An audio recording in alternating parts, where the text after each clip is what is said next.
요즘 우리나라는 평창 동계올림픽 때문에 바쁩니다. 그런데 이제 이 모든 것들이 좀 순조롭게 이루어졌으면 좋겠는데요.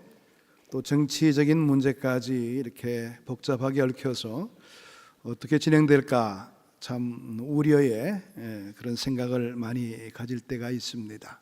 그것뿐만 아니라 또 최저임금 문제 때문에 또 많은 사람들이 고통당하기도 하고, 또 요즘 들어서 보게 되면 비트코인 문제 때문에 또 많은 분들이 좌절감을 맛보게 되는 그런 경우도 종종 생기고 있습니다.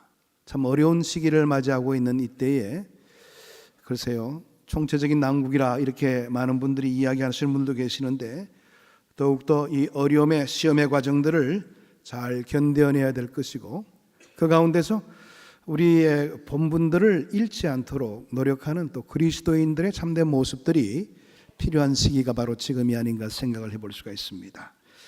우리는 시험에 대해서 나름대로 고정관념을 가질 때가 많습니다. 일이 잘 되고 평안하고 그럴 때는 내 삶에 문제가 전혀 없는 것처럼 그렇게 생각을 하지요.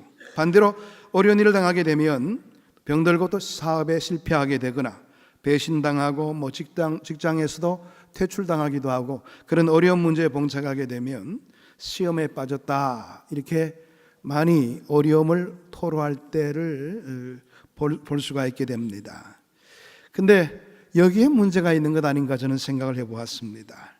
생각을 바꾸게 되면 오히려 어려운 일 때문에 내가 더 큰 죄에 빠지지 않게 될 수도 있다는 점을 생각해 볼 수가 있습니다. 내가 조심할 수가 있는 것이고요, 또 내가 지금 행동하고 있는 그 행동의 어떤 가치를 다시 한 번 더 점검해 볼 수 있는 길이 되기 때문에 그렇습니다. 생각하기에 따라서는 그 고통의 자리가 우리의 인생의 가장 중요한 출발을 이룰 수도 있게 됩니다. 터닝 포인트가 될 수가 있다는 것이죠. 전환점으로 활용할 수가 있게 된다는 겁니다. 그러므로 시험은 악한 사람에게만 죄의 대가로 나타난다는 우리의 고정관념은 버려야 될 것입니다. 서울 모교에서 있었던 일입니다. 어느 권사님이 한 교인의 가정을 신방하게 되었습니다. 그 교인이 굉장히 어려움을 많이 당했어요. 같은 병으로 인해서 그 가정의 부인이 3번씩이나 수술을 받게 되었던 것입니다. 그래서 권사님이 찾아가서 그 집을 위해서 기도하는데요, 어떻게 기도한 줄 아세요? 하나님, 이 가정이 죄가 얼마나 많으면은 다른 사람들도 한 번 받을까 말까 하는 그 수술을 3번씩이나 받게 되는 겁니까? 하나님께서 그 영혼을 불쌍히 여겨주셔서 빨리 회개할 수 있도록 해달라고 그렇게 기도를 했다고 그럽니다. 기도 중에도 굉장히 기분이 나빴지만은 기도가 끝나니까 그 부인이 더 기분이 나빴습니다. 그래서 한마디 쏘아붙였다 그러죠. 나는 죄가 많아서 수술을 3번 받았다고 치십시다.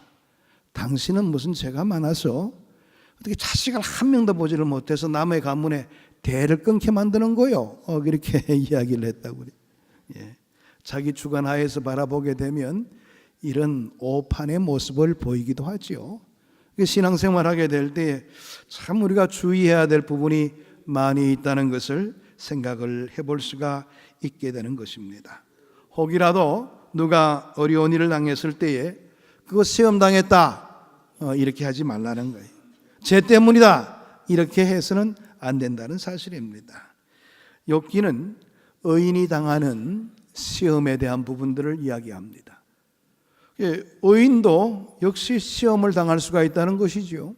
욥같이 하나님 앞에 바르게 사는 사람들도 시험에 빠지기도 한다는 사실입니다. 그러니까 여러분들, 우리가 어떤 의미에서 바라보게 된다면 성경 전체가 의인의 고난을 우리에게 이야기해 주고 있다면 우리가 시험에 대한 부분들을 달리 해석해야 될 필요가 있다는 것을 생각해 볼 수가 있습니다.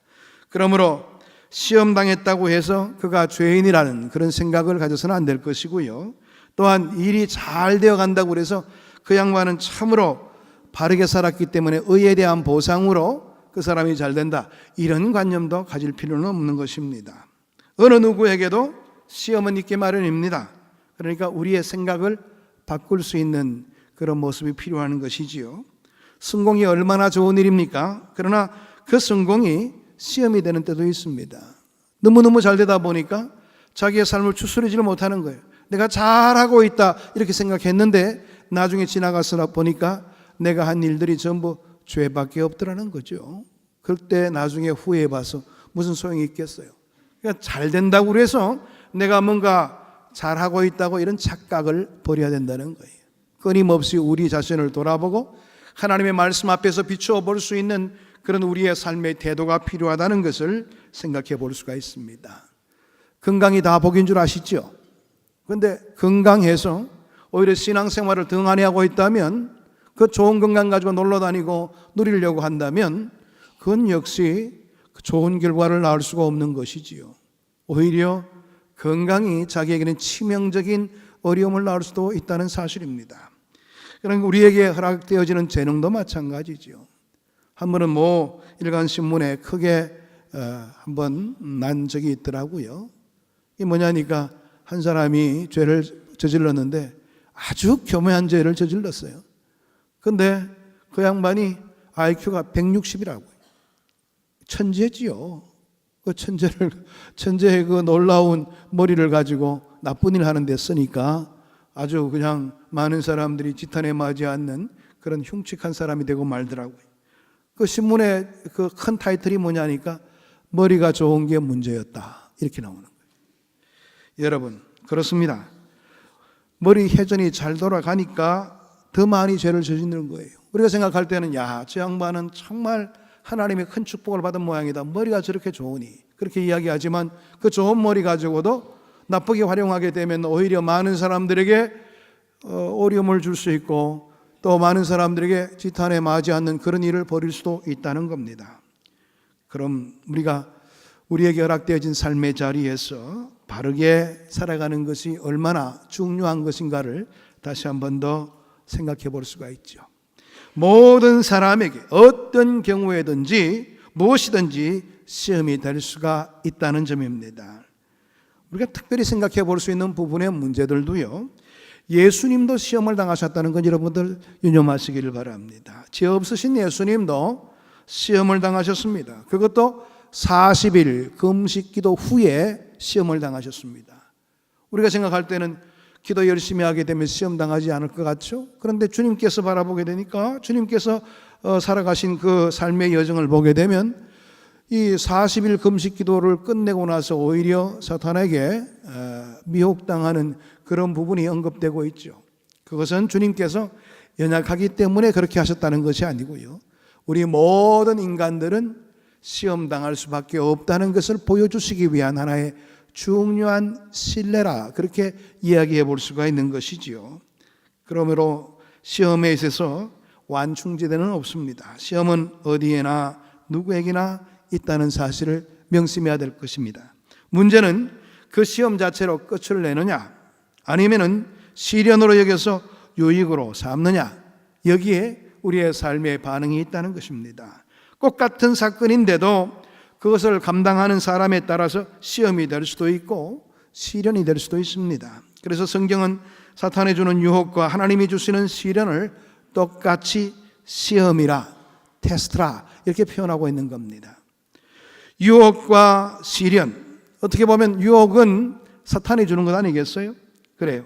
사탄이 주는 그런 유혹, 또 하나님이 주시는 그 시련은 금방 보기에는 우리가 판별하기가 참 힘들다는 것이지요.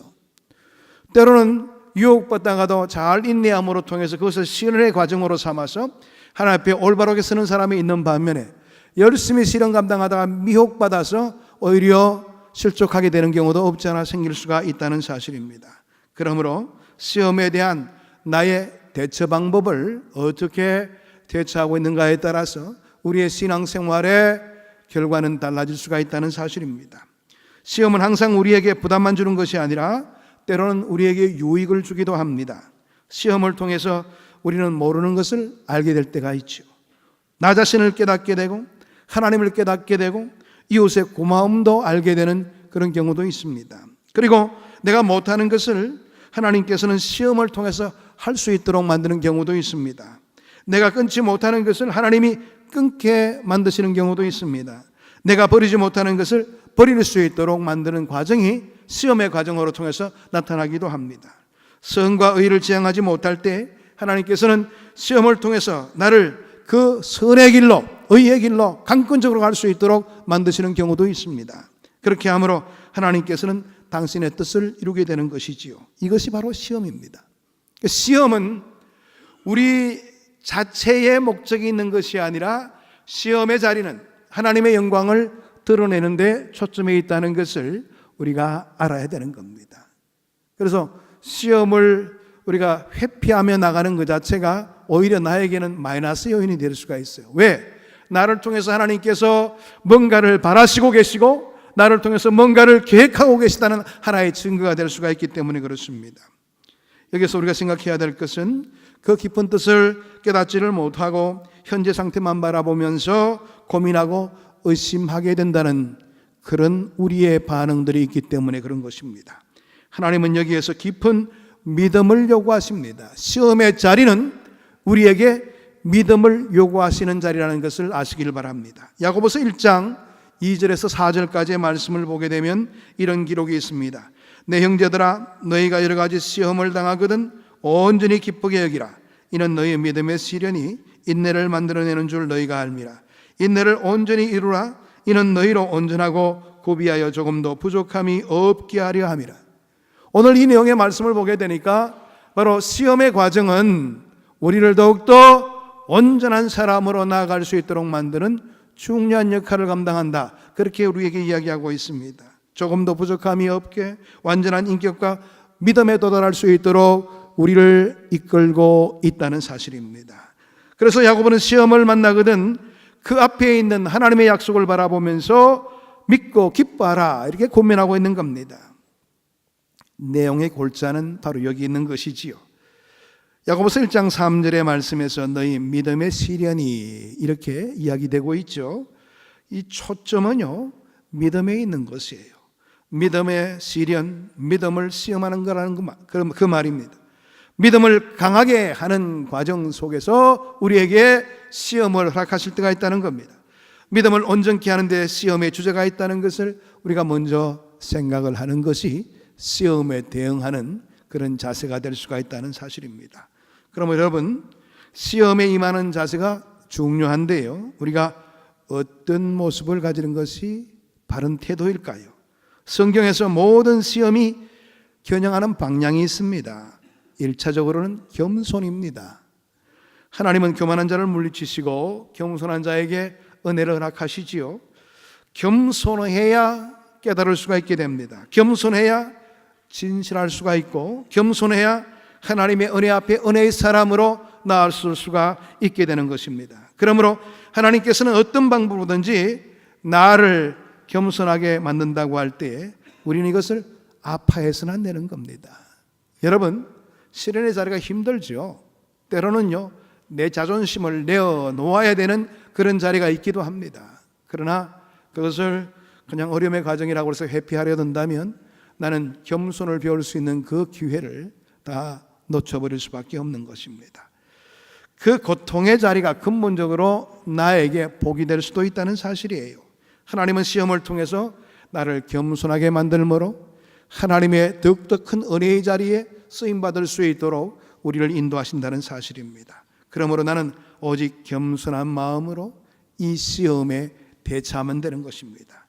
더 나아가서 시험은 자기 반성에 이르게 만듭니다. 모든 시험되는 것은 내 욕심 때문이라는 것을 우리가 익히 알아야 합니다. 이것을 인정하게 될 때 바른 대처 방법이 생겨날 수가 있게 되는 것입니다. 여러분 잘 아시지 않습니까? 내가 식욕이 없는데 어떻게 음식이 시험거리가 될 수가 있겠습니까? 내가 명예에 대한 욕심이 없는데 남들이 뭐라고 그럴 때 내가 왜 아파합니까? 그렇지 않습니까? 내가 명예의 욕이 없는데 뭐 어떻게 나에게 치명적인 그런 공격을 한다 할지라도 거기에 대해서 가슴 아파할 이유가 뭐가 있겠어요? 뭔가 욕심이 있기 때문에 거기에 대해서 반응하게 마련인 것입니다. 모든 시험은 정욕에 뿌리를 두고 있는 겁니다. 그래서 성경은 야고보서 1장 14절에서 15절의 말씀에 이와 같이 이야기를 합니다. 오직 각 사람이 시험 받는 것은 자기 욕심에 끌려 미혹됨이니 욕심이 잉태한 적 죄를 낳고 죄가 장성한 적 사망을 낳느니라. 그래요. 이 욕심이 문제가 되는 경우가 허다히 있다는 것입니다. 우리가 지금 어려운 것도 우리의 욕심이 강하게 나타나고 있기 때문 아닌가를 점검해야 될 것입니다. 아직도 우리의 마음 깊은 곳에 이 욕심을 버리지를 못해서 그래서 시험이 나를 붙들고 있는 것 아닌가를 점검해야 될 것입니다. 내 욕심을 버릴 때까지 하나님은 이 시험을 거두어가지를 않을 것입니다. 그러므로 시험에 빨리 대처할 수 있는 방법은 내 욕심을 내려놓는 것입니다. 오늘 본문 이 고린도전서 10장 10절의 말씀에 보게 되면 원망하지 말라고 이렇게 말씀하고 계시죠.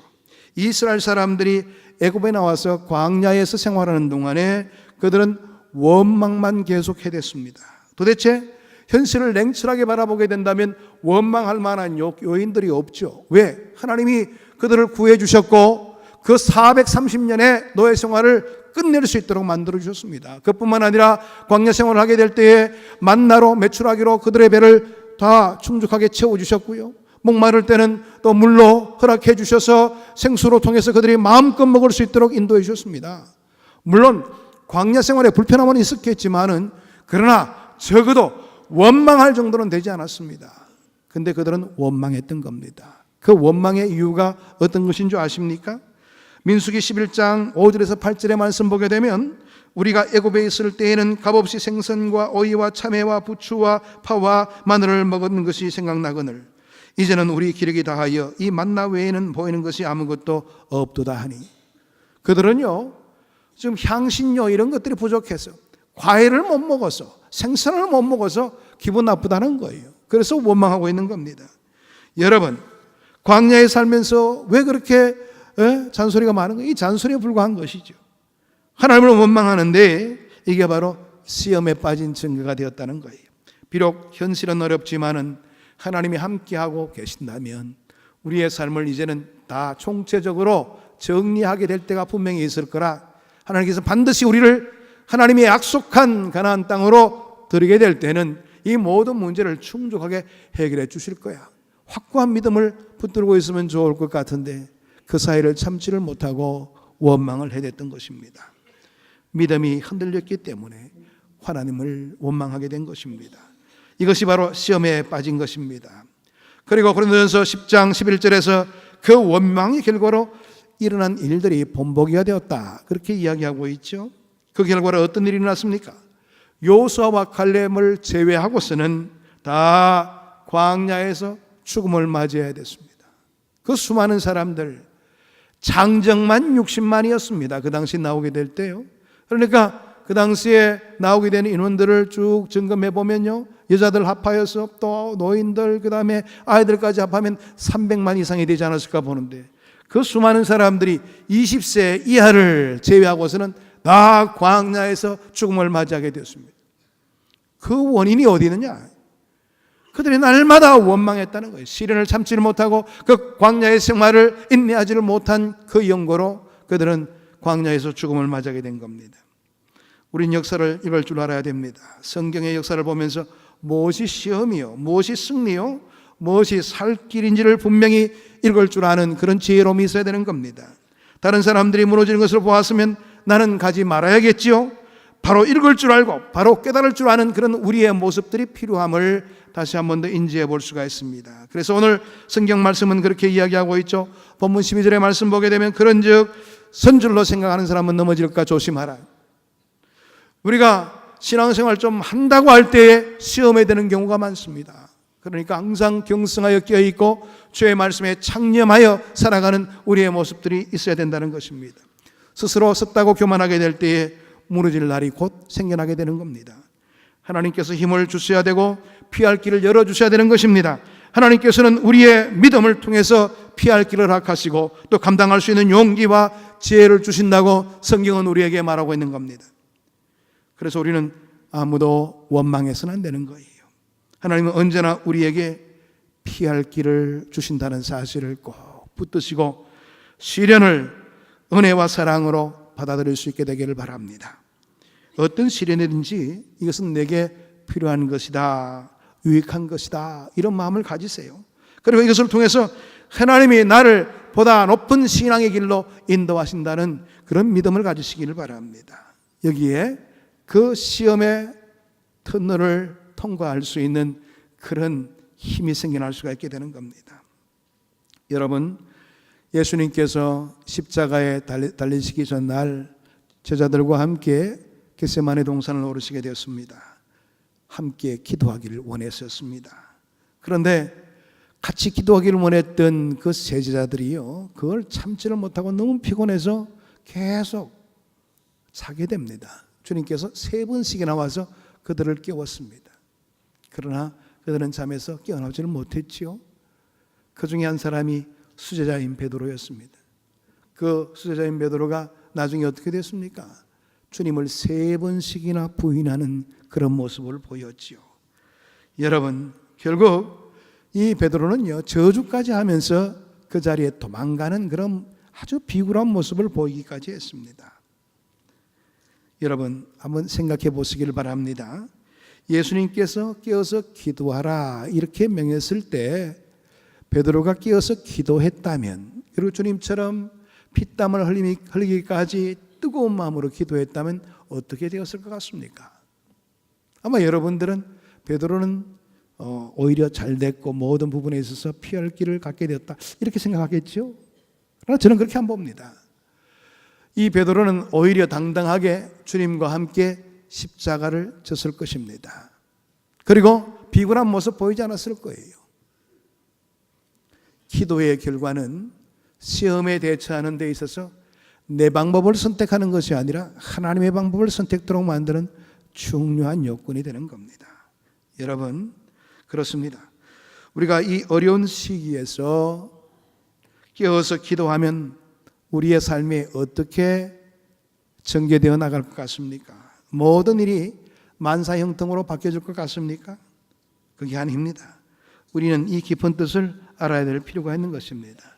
우리에게 허락되어진 십자가를 달게 지게 되고 이를 통하여서 하나님의 영광을 나타낼 수 있는 길을 열어가게 될 것입니다.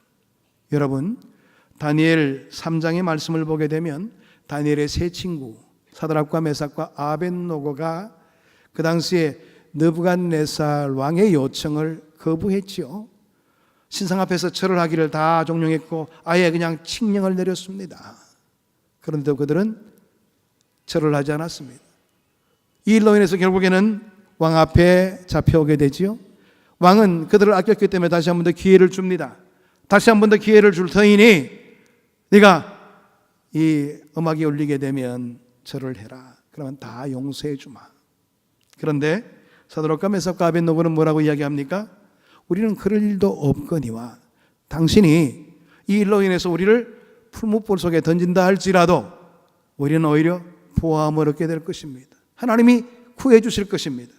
그뿐만 아니라 우리는요, 당신에게 그렇게 경배할 만한 그런 우리의 마음도 없습니다. 하나님께서 우리를 구해하지 않으신다 할지라도, 그리하지 않으신다 할지라도 우리는 신상 앞에 절할 그런 마음도 없고 당신의 신들에게 대해서 부복하여 경배할 마음도 없습니다. 이렇게 이야기했습니다. 자, 이 사드락과 메삭과 아벳노고도 열심히 이 문제를 가지고 기도했습니다. 그리고 왕 앞에 서게 된 것이지요. 여러분들이 생각할 때는 이 모든 결과로 통해서 어떤 과정이 나타나야 될 것 같습니까? 왕이 감동이 되어 가지고 풀려날 수 있도록, 그래 내가 너의 말에 감동이 되었는데 다 내가 살려주마, 이렇게 하는 것이 옳을 것 같죠. 이게 바로 일반적인 우리의 생각입니다. 그런데 그렇지 않습니다. 사드락과 메삭과 아벳노고는 그 왕이 계획한 대로 어디에 들어가게 됩니까? 풀무불 속에 들어가게 됩니다. 그런데 그곳에서 역사가 일어나게 된 것이죠. 풀무불 속에서 하나님은 그들을 온전하게 보호해 주셨고 나중에는 머리털 끝 하나 탐이 없이 그들이 다시 나올 수 있도록 이끌어 주셨어요. 하나님의 방법이 바로 그겁니다. 우리는 주로 보게 되면 오늘 피할 길을 열어주사 그럴 때는 그래 그 고난의 길을 나는 감당치 않도록 그렇게 만들어 주실 거다 이렇게 생각하는데 그렇지 않습니다. 오늘 이어지는 말씀 보게 되면 뭐예요? 능히 감당할 수 있도록 이 사드락과 메삭과 아벳노고는 그 안에 들어가는 것이 바로 하나님의 그 시험을 능히 감당할 수 있는 방법이 된 것이지요. 그게 피할 길이었습니다. 근데 우리는 우리의 생각대로 모든 것을 판단하다 보니까 하나님의 뜻과는 상관없는 결과를 바랄 때가 많은 것이지요. 그렇게 해서 우리가 오히려 미혹당하는 경우가 굉장히 많이 있게 된다는 겁니다. 자, 시험의 가장 중요한 목표가 어디에 있다고요? 나의 영광과 나의 보존에 있는 것이 아니고 하나님의 영광과 하나님을 더욱더 영화롭게 하는 그 일에 우리의 시험의 목표가 있다는 것을 명심하십시오. 그러니까 허락되어진 삶의 자리에서 하나님의 귀한 뜻을 바라보면서 기도하고 주의 역사를 바라게 되면 하나님의 역사하심이 나를 통해서 반드시 나타나게 되어 있어요. 그런데 우리는 겁이 나니까 거기를 회피하려 들고 그것을 하나님의 뜻인 양 생각하는 경우가 종종 있더라는 겁니다. 여러분, 겟세마네 동산에서 주님께서는 기도를 마치고 내려오시게 되셨지요. 그런데 밑에 오니까 이미 사람들이 기다리고 있었습니다. 하나의 채비를 가지고 이 주님을 이제 체포하기 위해서 준비하고 있습니다. 그럴 때 베드로는 칼을 빼서 그들을 저지했지요. 주님께서는 그때 이런 말씀하셨습니다. 요한복음 18장 11절의 말씀인데요. 칼을 칼집에 꽂으라. 아버지께서 주신 잔을 내가 마시지 아니하겠느냐. 좀 전까지 피땀을 흘려가면서 그 문제로 기도했지요. 그리고 나서 그 기도의 결과로 담대함을 보이게 되는 거예요. 아버지께서 주신 잔을 내가 어찌 마시지 않겠느냐. 주님의 변화된 모습이었습니다. 물론 주님께서 담대함으로 모든 것 감당할 수가 있죠. 그런데 우리에게 시험을 당할 때의 우리의 모습이 어떠해야 되는가를 보여주시기 위해서 보여주신 하나의 중요한 모범이 아닐까 그렇게 바라봅니다. 그렇습니다. 당당하게 말씀하시면서 십자가의 길을 가셨죠. 이 십자가는 고난을 끝날 그런 십자가 아니었습니다. 승리의 십자가요, 영광의 십자가요, 부활의 영광으로 이어지는 십자가가 되었습니다. 여러분, 시험은 우리가 두려워하고 부담스러워해야 될 대상이 아닙니다. 오히려 우리의 신앙을 점검하게 만들고 더 완전한 믿음의 자리에 이르를 수 있도록 만들어주는 중요한 과정이 될 수가 있다는 사실입니다. 하나님은 우리에게 감당할 수 있는 시험만 허락하시니 하나님을 믿고 기도로 의지하며 나아가는 겸손함만 가지게 되면 어떤 시험의 과정도 능히 이길 수가 있게 된다는 사실입니다. 오늘 우리가 당하는 이 어려운 시험 앞에서 깨어 기도함으로 우리는 주님의 귀한 능력을 힘입을 수가 있어요. 우리 앞에 전개되는 그 일들이 어떻게 전개될지는 우리는 알지를 못합니다. 그러나 기도에 깨어있게 되고 겸손함으로 모든 것들을 바라보게 되면 하나님께서 이 어려움의 시련의 통로를 능히 감당할 수 있도록 만들어 주실 것입니다. 우리에게 이런 믿음이 필요하다는 거예요.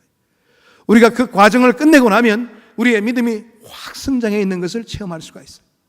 하나님께서는 그런 우리를 만드시도록 하기 위하여 더욱더 거룩한 모습으로 하나님 백성다운 모습을 가지고 이 세상을 이겨낼 수 있도록 우리의 삶을 인도하시는 겁니다. 이 하나님의 귀한 뜻에 온전히 순종하고 주의 뜻을 따를 수 있는 우리 모두가 되기를 축복합니다. 기도하겠습니다. 하나님 감사합니다. 오늘도 주의 말씀으로 우리에게 도전을 주시고 하나님의 선한 뜻을 깨닫게 하시니 감사함을 드립니다. 우리 앞에 언제나 시련과 시험은 있기 마련입니다. 그러므로 이 시련을 어떻게 극복하며 어떻게 대처하는가, 이것이 우리에게 문제가 될 수가 있는데 오늘 주님께서는 겸손함으로 주의 말씀을 힘입고 또 기도함으로 이 모든 문제를 능히 이겨낼 수 있다고 우리에게 약속해 주셨는데 아버지, 그 약속을 붙들고 어떤 어려움의 자리라도 잘 견뎌내게 하시고 하나님의 방법으로 대처할 수 있는 저희들이 될 수 있도록 은혜 나리여 주옵소서. 예수 그리스도 이름으로 기도하옵나이다. 아멘.